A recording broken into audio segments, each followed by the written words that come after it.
বন্ধুরা, তোমরা সবাই কেমন আছো? আশা করি ভালো আছো। আজ একটা ব্লগ নিয়ে এলাম। বাঁধাকপি আলু দিয়ে ঝাল হবে। কড়াইয়ে তেল দিয়ে দিয়েছি, তেজপাতা দিয়ে দিয়েছি। তেলটা গরম হয়ে গেছে।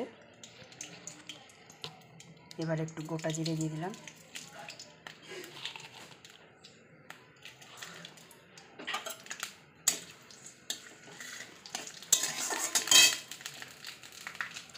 গ্যাসের ফ্লেমটা মিডিয়াম করব।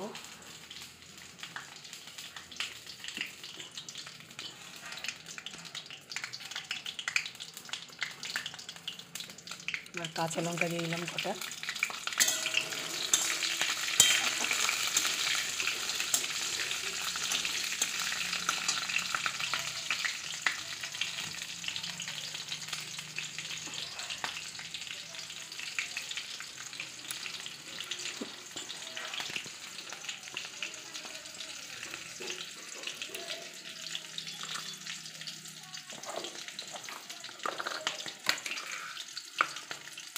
একটু মিষ্টি দিয়ে দিলাম, কালারটা আসবে।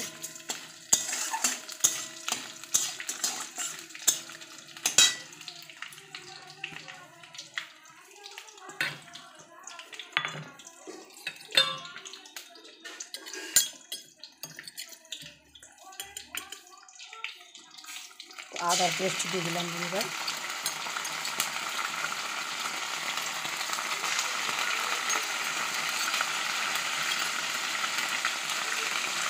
তিন চামচ আদার পেস্ট দিলাম, যেহেতু এতটা বাঁধাকপি আছে।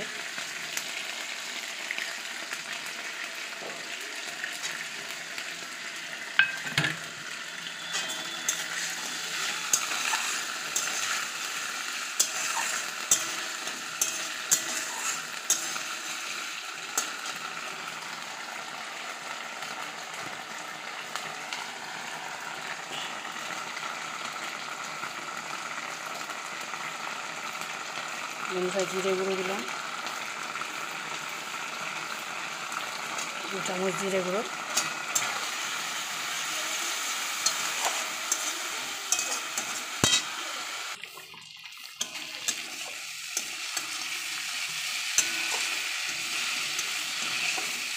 একটু হালকা করে জল দিয়ে দেবো বন্ধুরা, যাতে মশলাটা না পড়ে।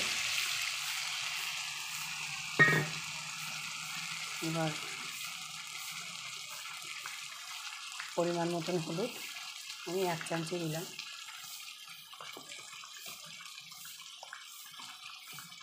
পরিমাণ মতন লবণ।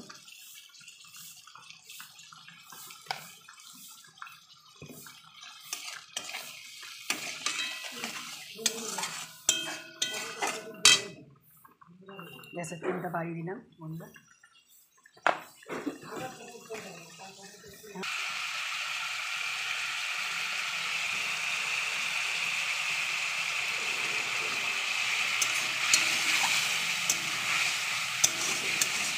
মশলাটা ভাজা ভাজা হয়ে এলে বন্ধুরা টমেটোটা দিয়ে দেবো। একটা টমেটো কেটে রেখেছি, টমেটোটা দিয়ে দিলাম।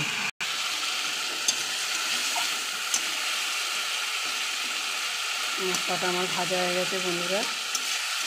এবার আমি এর মধ্যে বাঁধাকপি আলুটা দিয়ে দেবো।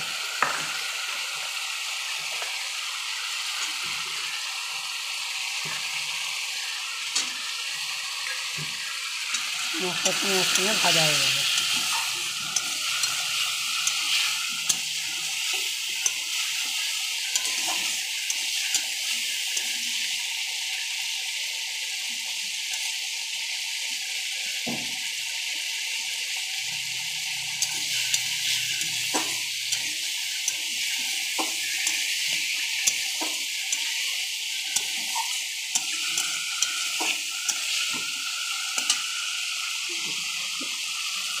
এবার বাঁধাকপি উপরে তুলে আস্তে আস্তে দিয়ে দেবো।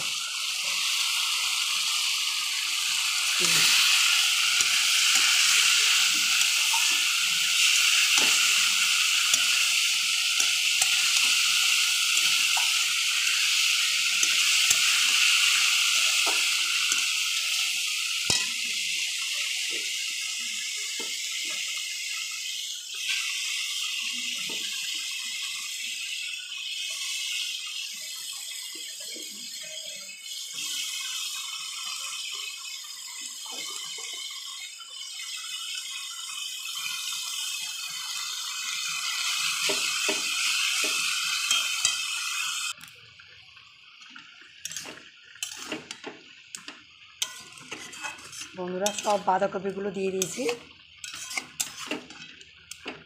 এখন আমি একটু চাপা দিয়ে রাখবো, 2 মিনিটের মতন চাপা দেবো যাতে বাঁধাকপির জলটা বেরিয়ে যায়।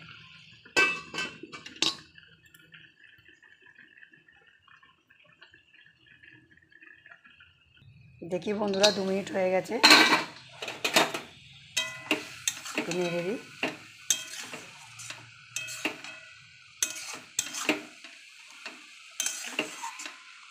জল বেরাচ্ছে।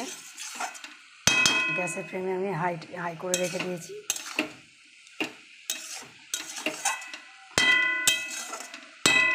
আবার চাপা দিয়ে রাখি 2 মিনিটের জন্য।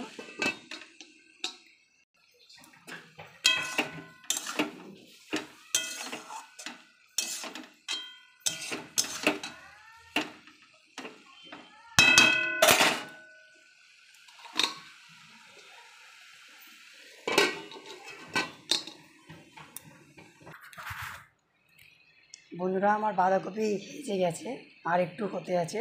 তা আমি এর মধ্যে একটু শাহি গরম মশলা দিয়ে দিয়েছি। যেহেতু নিরামিষ, আদা জিরে দিয়ে করা, একটু শাহি গরম মশলা দিয়ে দিলাম।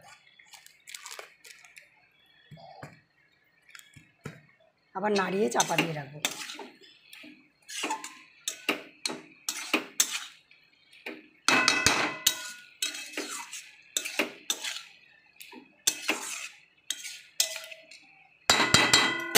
আবার 2 মিনিট চাপা দিয়ে রাখবো।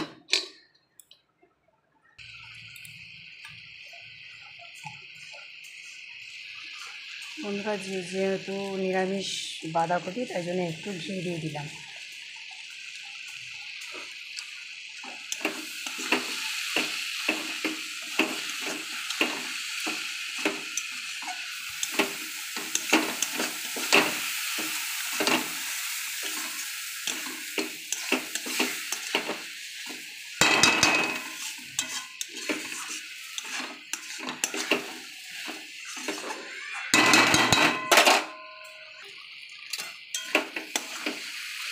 বন্ধুরা আমার বাঁধাকপি ঝাল হয়ে গেছে।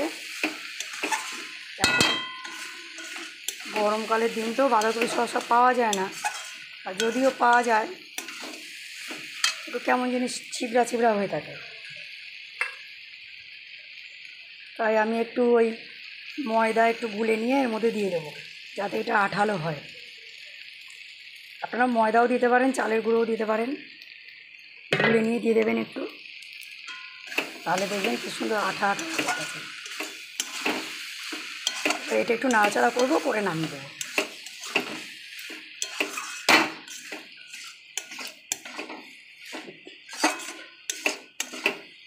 আপনারা এরকমভাবে রান্না করে খাবেন, খেয়ে দেখবেন ভালো লাগবে। আর আমাকে কমেন্ট করে জানাবেন কার কেমন লাগলো।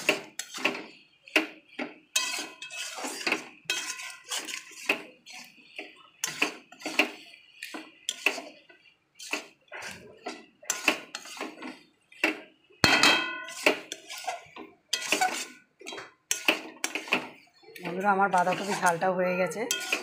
এবার আমি এটা প্লেটে নামিয়ে নেব। তাহলে আজকের মতন ছাড়লাম বন্ধুরা, বাই বাই।